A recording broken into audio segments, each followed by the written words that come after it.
Hello, thanks for joining us on your channel of choice at this time, Africa Independent Television AIT. Welcome to Focus Nigeria, your agenda setter. My name is Benga Aruleba. As I indicated to you yesterday, we have a special for you this morning. The embattled former chairman of the Presidential Task Force on Pensions, ABDULRASHEED, MAINA, speaks to you. I said to you because he's going to be speaking to you directly this morning. It's a recorded interview, really, with some restrictions, but it nonetheless opens up some more flanks, which I think the government must or should explore. Unfortunately, one agency that should be involved in this, that is the Economic and Financial Crimes Commission, EFCC, appears to have become partisan by his position on this MAINA issue. And not only that, in this interview, you're going to be hearing MAINA also made some allegations against the FCC, the Office of the Head of Service, and even the National Assembly. From all indications, the gains achieved by the Presidential Task Force, at least in its first 2 years of its operations, may have been rolled back. The members of the pension cabal may actually be back in full business. And the nation is already losing billions of naira every day. Well, I won't waste much time, at least so that we can accommodate as much as possible of this MAINA expose. And if I have a little time left after, I probably will come back and summarize. Nigerians bathe for blood where there is none. And this has been our character. People don't ask questions. You see a brown beetle driving down the street, and they say, this guy just stole money from that house, and you just stone that vehicle without even looking at it. People judge you and sentence you on the pages of newspapers. People judge you and sentence you on Facebook, on Instagram, social media generally, okay? Twitter. But the good thing is that I am really happy and I feel fulfilled knowing fully well that I contributed immensely to the development of Nigeria. And I know verifiable documents that I've performed above average. Not only above average, I performed excellently. And I know within me, there's no one single person in this country, in Nigeria, that has been able to recover the sums of money I recovered between 2010 to date. And I'm honored, really. I feel good, and I don't blame anyone. You know why? Because people are entitled to their own opinion based on what they see out there. And, it never bothered me because I know I didn't do anything. So some of these things, I look at them and sometimes it entertains me. I look at it and I see what people do and I say, oh, poor this guy. He doesn't even know what's going on around him. He doesn't even know that his neighbor is a big thief. He's looking beyond, he's looking somewhere else. So to be honest with you, it doesn't really worry me because I know I didn't do anything, and I know that God, in His infinite mercy, will bring out the truth. Well, first of all, let me explain to you what brought the tax team.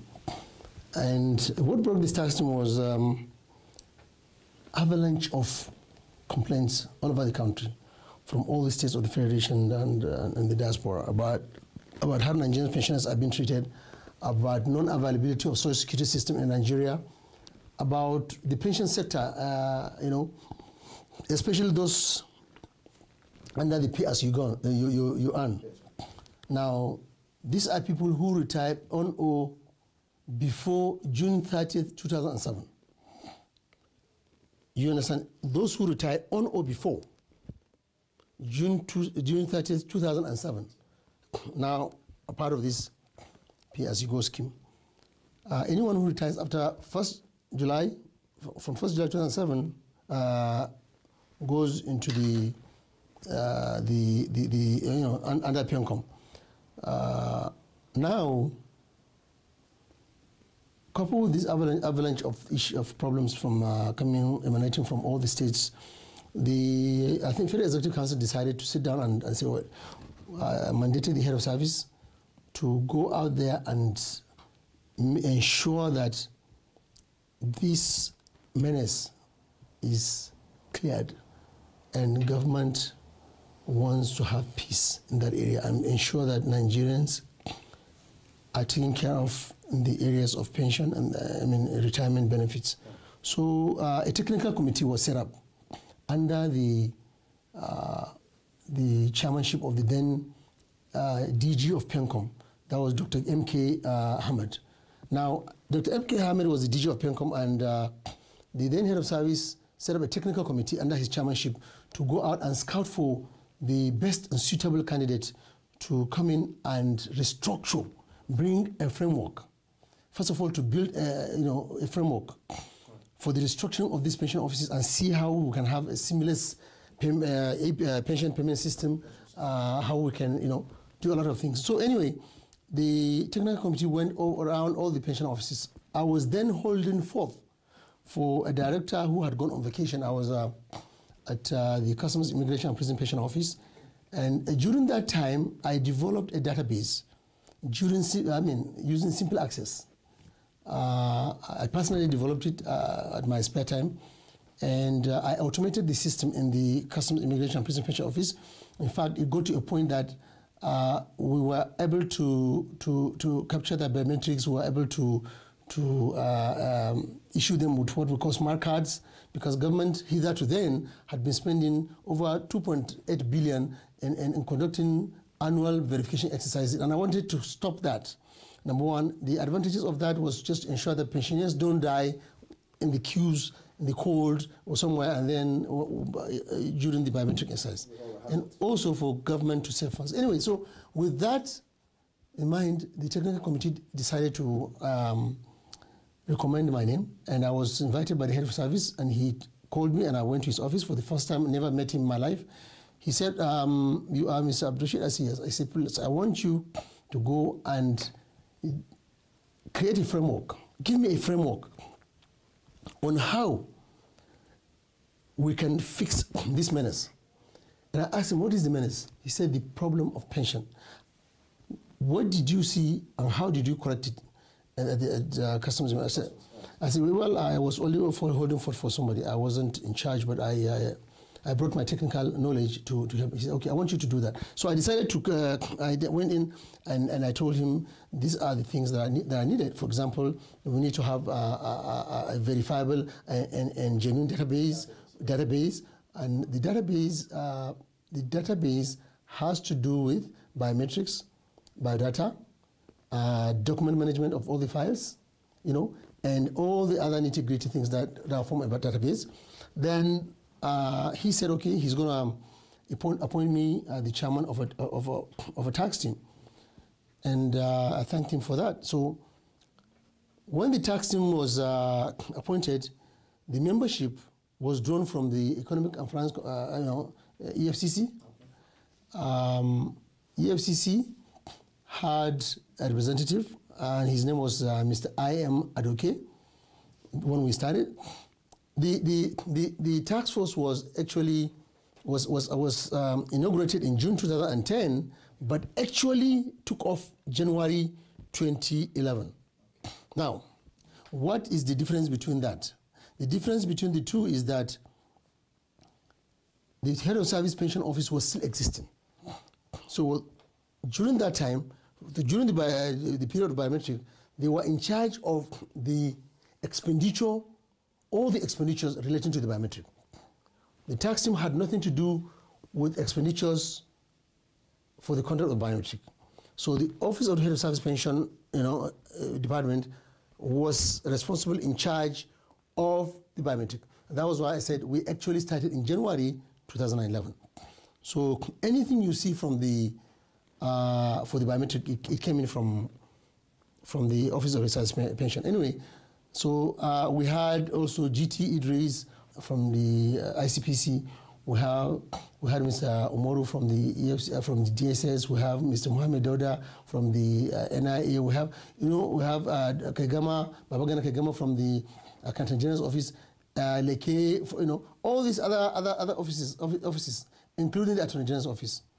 So our mandate was, number one, to ensure that we have a genuine database for pensioners in Nigeria, one. Two, ensure that this database is foolproof.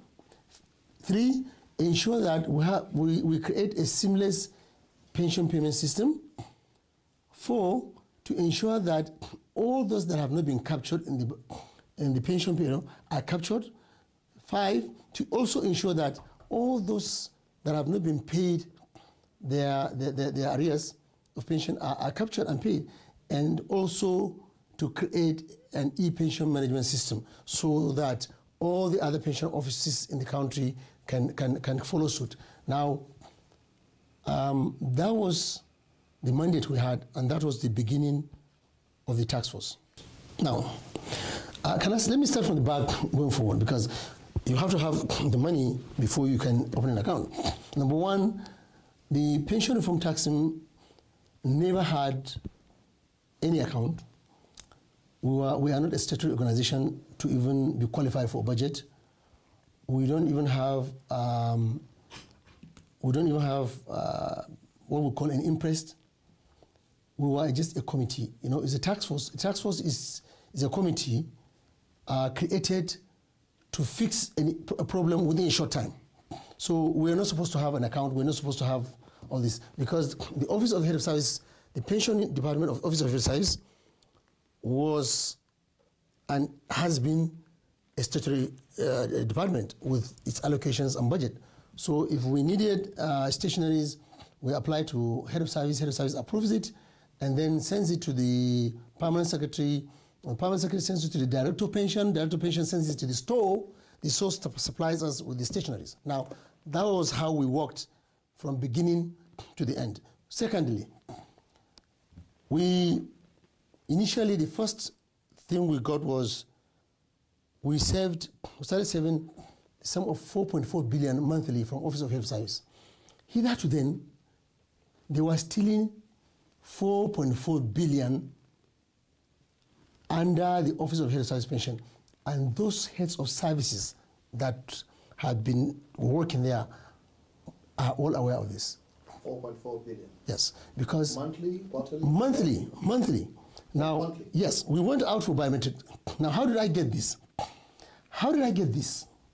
We went out to do biometrics. The Head of Service Office gave us a list of 141,790 pensioners on their payroll. And we looked at the total allocation to the office. It was 5.2 billion. And I was wondering, how could I couldn't fathom could I reconcile the list of 141,000 with 5.2 billion? How does that work? So I decided to send the EFCC representative, the ICPC representative, the Accountant General representative, and the Auditor General representative to the budget office to go and confirm for me. I want to know the total number of pensioners they have in the budget office. To know, because I was trying to ascertain how did we get this number. To my greatest surprise, the EFCC representative brought his first report to me before then ICPC brought. They had 258,000 pensioners on the list submitted to the National Assembly, upon which the National Assembly appropriated money. So now, there you go. Number one, fraud. 141,790, what's on the document in the Head of Service Office. 258,000 at the budget office. Now you can now see the difference. So, I now said, okay, we have to go out for the biometric to be able to see more and find out what's going on.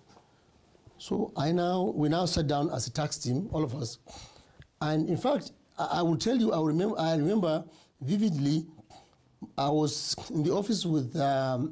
Mr. Adoke from EFCC, and Mr. GT Idris from ICPC, and Mr. Hassan Salihu from ICPC, and also Mr. Babagana Kegama from the Office of Accountant General of the Federation, when we sat down and decided that, look, we all have to sit down and agree on this biometric exercise. We need to advise the head of service on this biometric exercise. Now, we wrote a letter to the officer of service. Then we started having resistance from the pension department of head of service office. They didn't want us to have biometric. They said, look, we just finished what we call, they used to call it verification of pensioners. So there's no need for going out for any biometric. And I said, look, head of service, we sat down with the head of service. You gave us a job to do. This is what we need. So the head of service asked us to give him, our requirements. We gave him our requirements.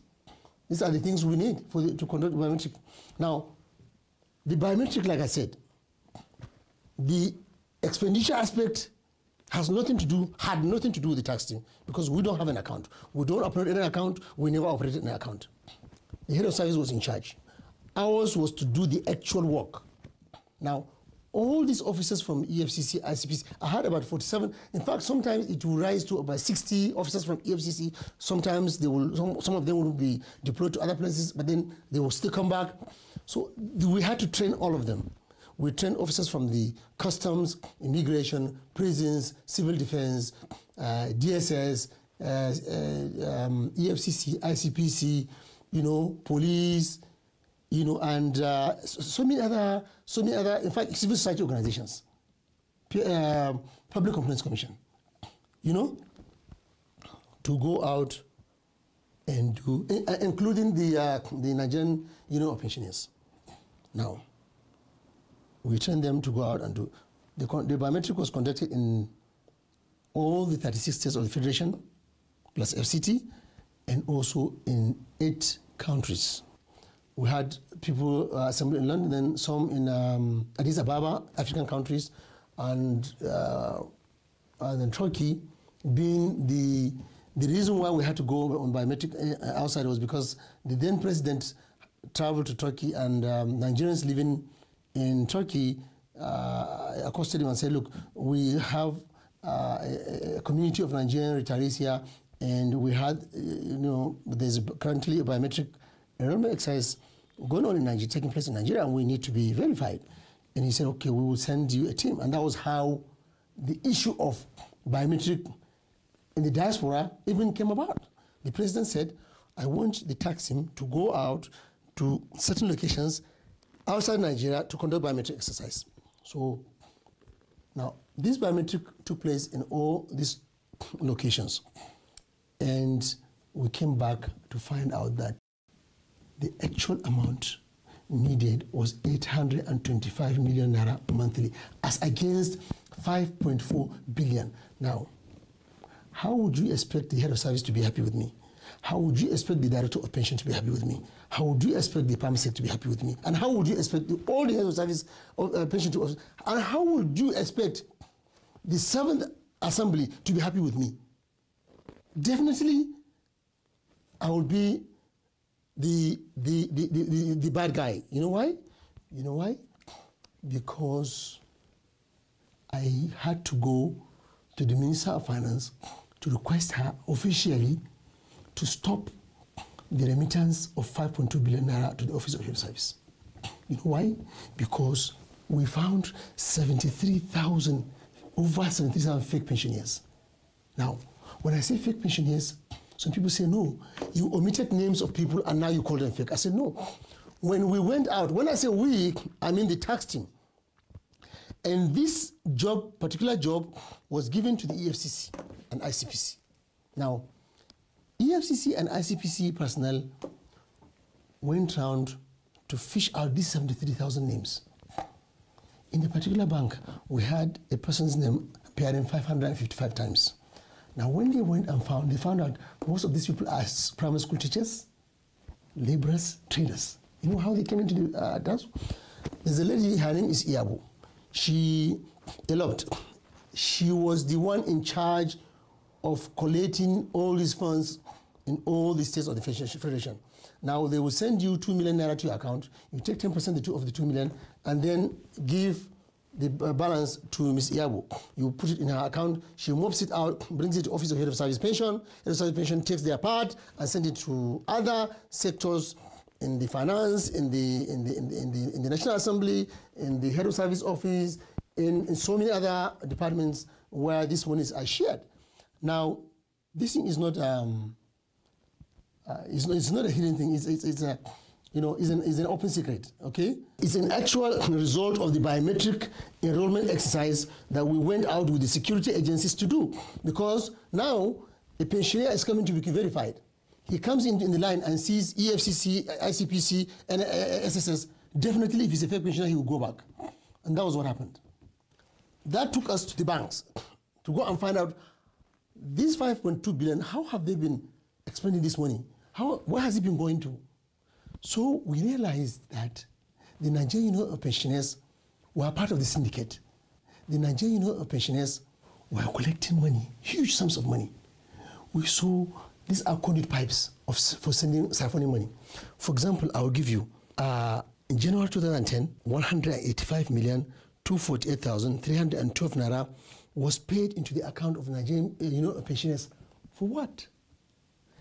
Then, on February 2010, the sum of 250 million naira was also transferred to the same Nigerian Union of Pensioners. For what? I don't know. The same February, another 195 million naira.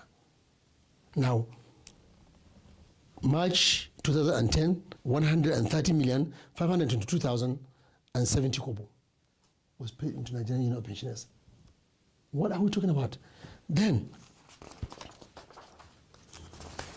when you compute this, I will show you when you compute here, then after that, in April, they were paid the sum of 193,650,000. Now, this is just only the Nigerian. We were trying to, remember, we were trying to ascertain and find out why this 4.4 billion has been going to. They had paid, no, 3 months, they had paid 954 million into the account of Nigerian Union of Pensioners. Now, have you ever heard somebody calling Nigerian Union of Pensioners? All you hear is MAINA, MAINA, MAINA. What of my tax team members? Are they okay? I'm coming. Then we found out that they had kept monies in separate, different accounts. They were drawing interest, huge sums of money. And this investigation was carried out by the security agencies under my direction.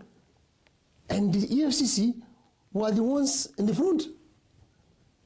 And that was how we were able to mop up 282 billion, which the Minister of Finance directed the banks to, she directed the Accountant General, then Mr. Jonah, I think, to transfer these funds to an account created for that purpose in the CBN under the present Emir of Kano. Now, he was the CBN governor. An account called Resettlement of Pensioners, something account was opened, and the Accountant General and some other people, a person in his office, were the signatories of that account. And it was the minister. Our own job is to say, Madam Minister, we have in Bank X, we found 42 billion, which has been lying down since last year, September. Maybe this is for over a year. And not even 1 10 naira has been expended from that account. That means that account has been kept for interest. So we mopped at such funds. That was when the lead took EFCC, ICPC to some of these operatives, some of these officers, directors of pension, deputy director of pension, deputy director of accounts, and all this and that. And then the investigation started, and that was how these 43 pension suspects were arrested. Then, upon the arrest of the 43 pension suspects, it led to the recovery of the 1.63 trillion naira in cash, investment, and properties. Now, the same EFCC handled these recoveries and kept these recoveries. They kept the money, they kept the investments, they kept the property. Now,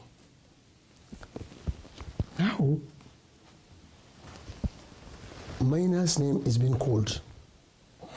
Here is a tax team comprising of all these bodies. I was only the chairman.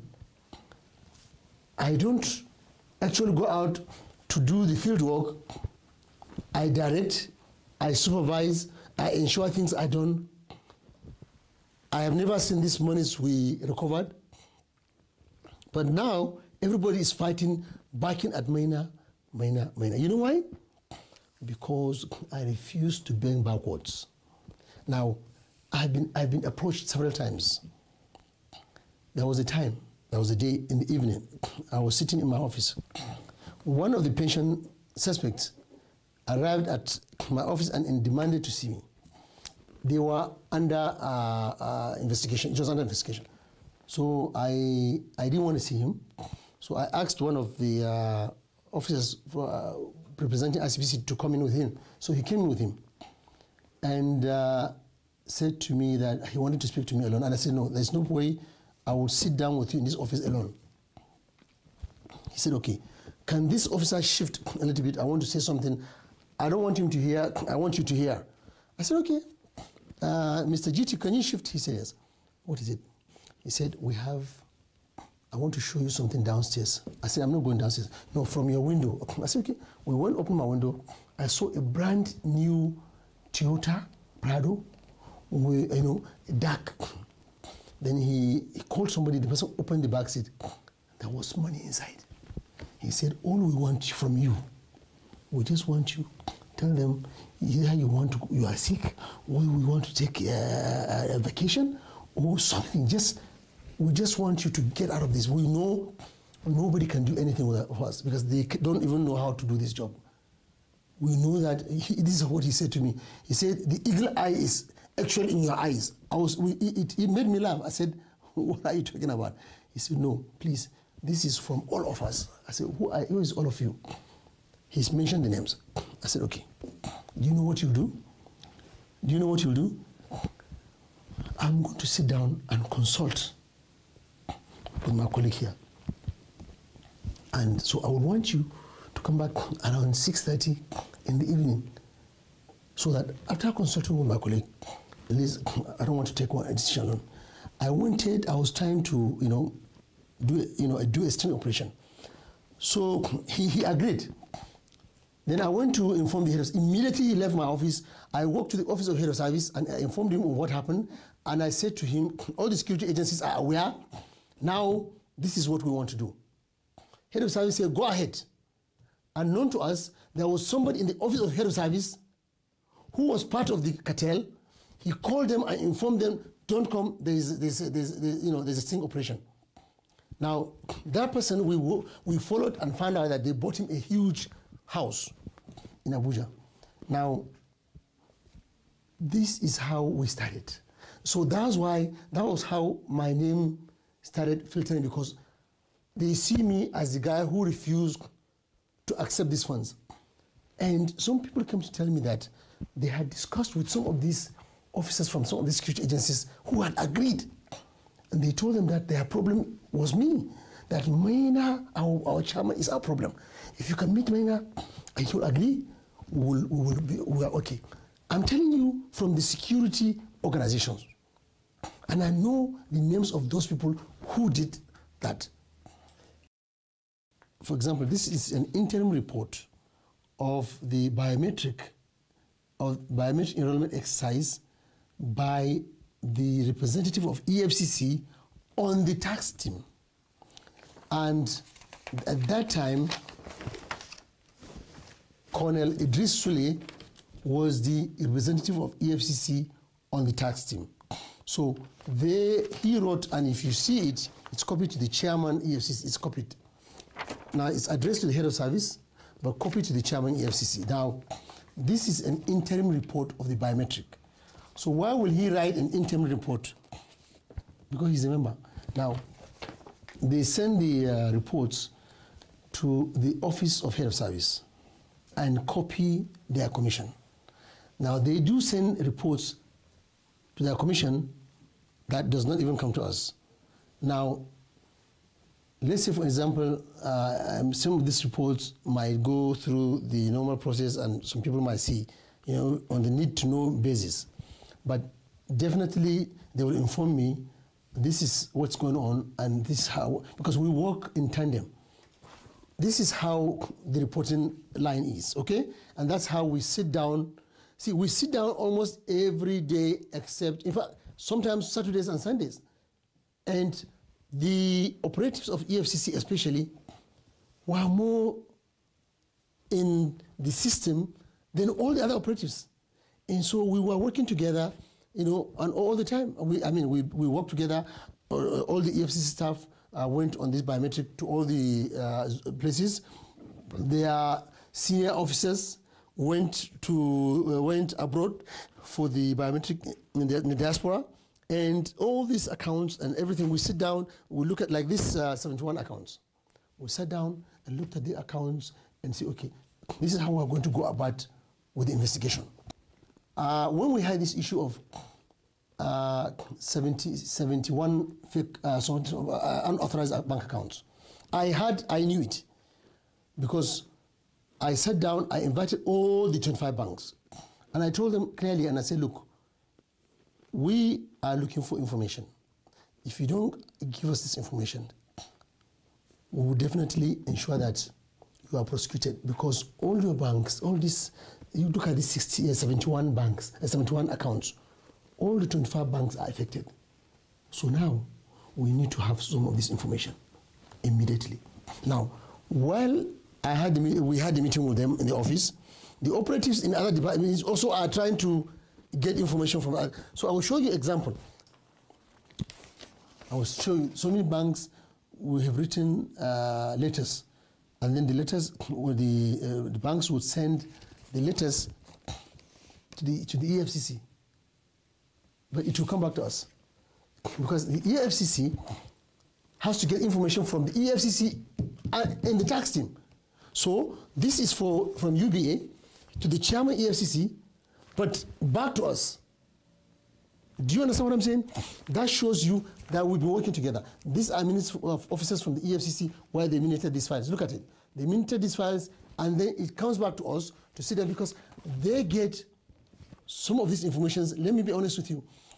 I am a systems expert, and I specialize in financial crime. And I also, there are some things I know how to do best. And I sit down and I give some of these operatives certain account numbers to go after and check. I gave them a lot of accounts. There was a time I realized that I saw a document. I was asking about I saw a voucher talking about pensioners in the diaspora, those pensioners who had retired, the British pensioners who had retired in the 1950s. And I was wondering, do we still have those Britons still alive? So I looked at the voucher, and I tried to find out how do they send these monies there. It was this my quest that got me to find out that there is actually a company called Crown Agents. Invariably, you may not believe this. The former head of service had opened an account in London, and they deposited £6 million. Now, these Crown Agents, we used to, in the civil service, we know Crown Agents to be like, a training organization. They train staff of the government when they go to London to do training. So I was wondering how comes they are managing funds and paying pensioners. So I was wondering, so I decided I invited the EFCC representative, ICPC, SSS, and sat down with them, and NIA. The present DG, Mohammed Dauda, is a member of the tax team. He was a member of the tax team. So we went and said, this is what I found out. What do we do? So all the agencies decided to go and do investigations on their own. We found out that these people take, what do you call it, monthly, whatever they agree on from this company, and the actual money is there, but interest is being drawn.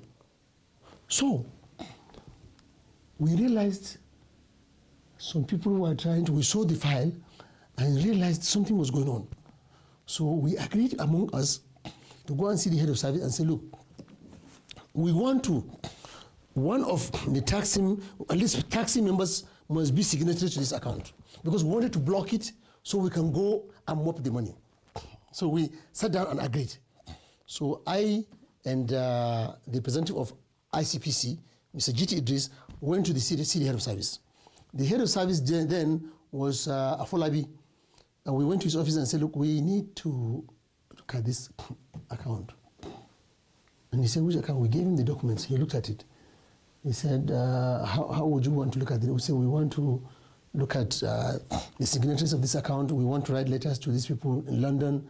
We want to. Then he said, well, they have representatives here in Abuja. We didn't know. I said, okay, we'd like to sit down with them and have a chat with them. So he asked us to sit down with his SA.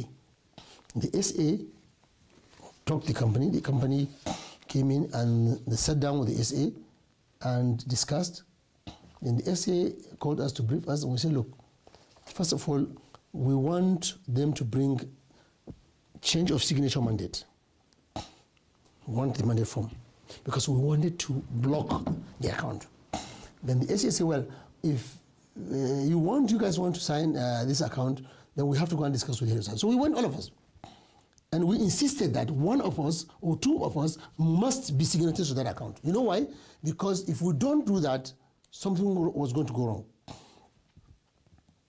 That was how we were able to stop anybody from touching that money. I'm telling you this, they all agreed, and he brought the form, I signed, the head of service signed, another person, about 4 or 5 people signed. Now, nobody has ever approached me to sign anything to withdraw those funds. So immediately we got that.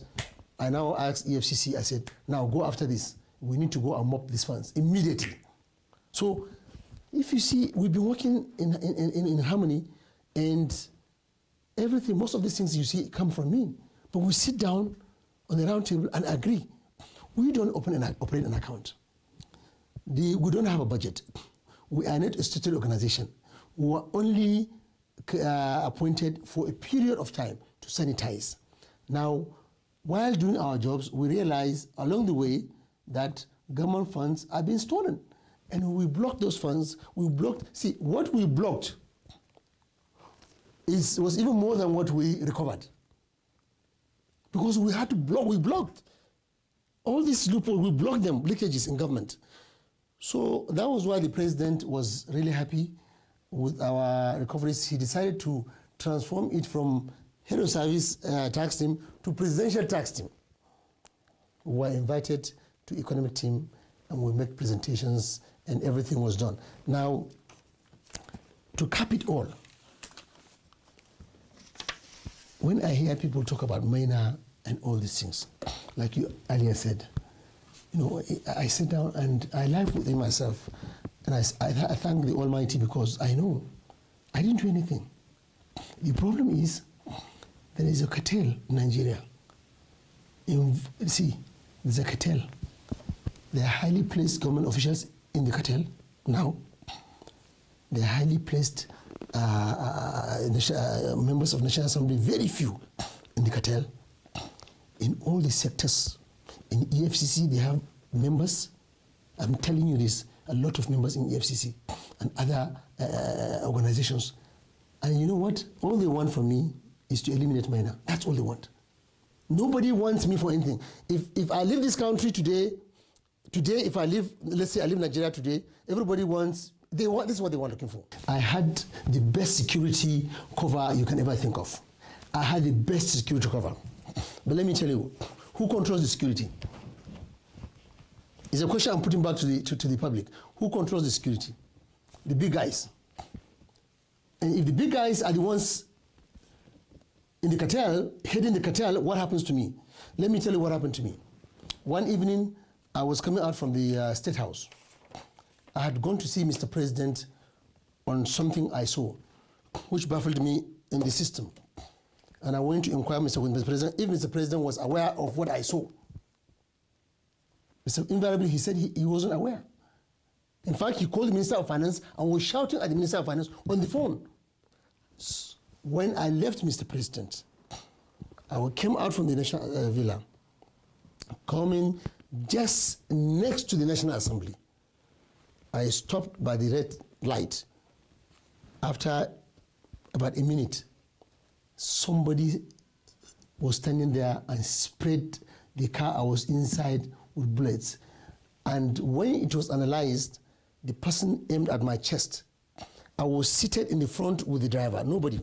It was a bulletproof car which had to be given to me because I said I would not continue the work until they give me a bulletproof car because the threats were over, coming on. I had written to the police. The police said they were going to do something about it. Today they will do something. Tomorrow they will do something. Nobody's doing anything about it. So people came to my house. I had security. People came to my house. 48 armed men came to my house, broke into my house, scattered the ceiling, the walls. They were looking for me. Nobody took anything from my house. Nobody took anything from my house. My wife has a shop in Wusimaki. She's a trader. They brought this normal sales for that day. It was there. Nobody took a penny. You know what? You know how I was saved? My mother had called me, and that evening, and I was trying to talk to her. I couldn't fathom what she was saying. And I tried to reach her. I couldn't reach her, so I decided I have to move that evening to go and see her outside of Abuja. And so I told my family, since today is Thursday, tomorrow is Friday, the kids don't have to go to school tomorrow. Let's just go, because I couldn't talk to my mom. So we left town. I'm telling you, 1 o'clock in the morning, 48 armed men. So where do you think they are coming from? Where will 48 armed men come from? So the writing should be on the wall for me. So I saw it and I realized that the cartel was at work. Remember, we were restructuring the Office of Head of Service Pension and the police pension. And I had stopped the stealing of 300 million daily from the police pension office. I will show you a copy of this check. They were stealing 300 million naira every day. They had gone to budget office to request for 24 billion to pay pension arrears, and they lodged this money in an account in Lagos. Their office was in Abuja. They went to Lagos to lodge this money. Every morning, a pension suspect, her name is here, will leave Abuja and go into a plane. She will go to Lagos. They will write like 30 checks. Do you understand? Every day.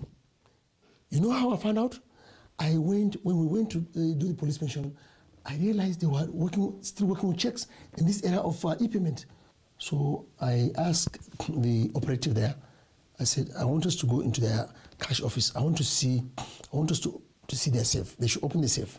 We called the accountant to open the safe. He was hesitant. Later, he succumbed to pressure, he opened it. We saw checks like that. We tried to find out what was going on. So we took some of these checks and asked him to write the check numbers. He signed on the last check on all of them and signed on the document, and we numbered the checks and took pictures, and we retrieved the checks. Upon examination, we realized that they were collecting 300 million naira every day. Every day they would write 30 checks. And this lady, she's a pension suspect, will go fly to Lagos to go to this branch, and then the Bureau de Change guy will go to the branch, and then they will swap the money. She will take the dollars and fly back to Abuja. She did that 5 times a week. Now, they did that for a long time. This is a sample of the checks, of the check I was telling you. This is a sample of the check.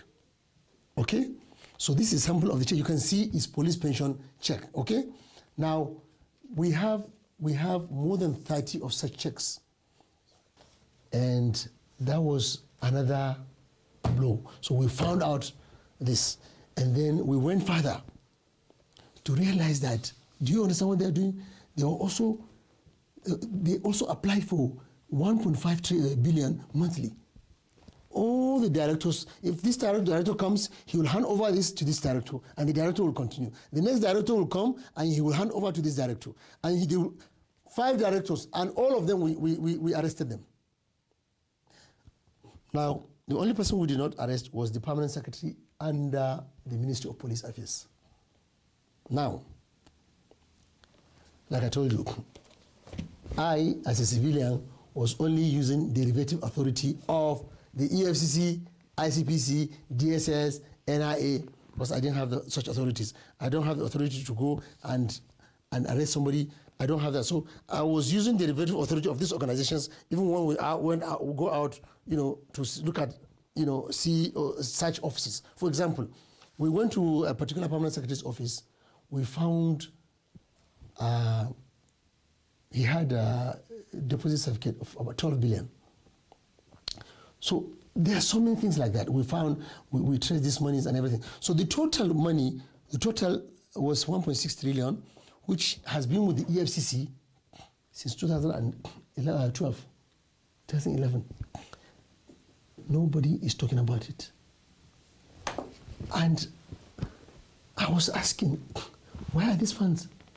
Somebody was talking to me about something in the papers, like you said, people are all the negative things in the papers. Somebody said to me that, why are people saying that you stole 2.1 billion naira? And I said, look, 2012, the Senate Committee on Pension Probe, specifically the 2 co-chairmen, Senator Kabiru Gaya, Senator Alicia Zetuk, said I stole MAINA, not to tax him. MAINA stole 195 billion. So, I left it. 2016, the same Kabiru Gaya, Senator Kabiru Gaya came out to say, sorry, it was a mistake. This money is actually with the General Buhari administration single treasury account. It's in the CBN. So the MAINA did not steal any 195. There was no 195 billion that was missing. Now, after defaming my name for 4 years, everybody was saying MAINA the thief, all in the minds of Nigerians. When you say pension, they don't even mention the 43 pension thieves anymore. Nobody mentions them. It's MAINA they mention. So now, the hunter has become the hunted. That means corruption has fought back and succeeded. So the government that I worked for in the last administration could not protect me from corruption, because corruption came to it and said, if you don't accept us, we will not vote for you. So they said, okay, let's sacrifice MAINA. They sacrificed me. Bullets were sprayed on my car. My house was scattered. Somebody went to my kids' school, wanted to kidnap them. What do you think I would have done? What would you have done? Listen, a day after I was shot, somebody called me from my ministry to say, head of service said we should try to find a way, you need to be dismissed. That we should write that you didn't come to office. I said, head of service? I called the head of service. I said, sir, you know I was shot yesterday. And you know, as I'm speaking to you, I'm at the Supreme Court clinic. He said, hey, what's the problem? I said, no, but this is what I'm hearing. He said, no, don't worry about that. It's not true. How can I say that? You are not. This head of service, you know why he was angry with me? I will specifically tell you who it is. His name is Isa Bello Sali from Adamawa State. He hated me with passion because I stopped the inflow of 5.2 billion naira. And I refused to do it. There was nothing he did not do. He looked at me. If you see him looking at me, it's like, I hate you, you know? But you know what? I was doing my job. Look at all the pensioners lying down under the bridges in Abuja.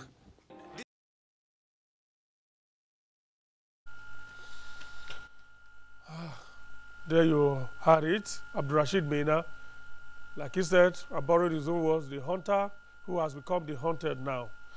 Let's hope we can leave the messenger, at least temporarily for now, and focus on the message. He said a lot. The real message for me here is that we have rolled back the achievements, we have rolled back the hands of the clock, definitely, and that's very sad.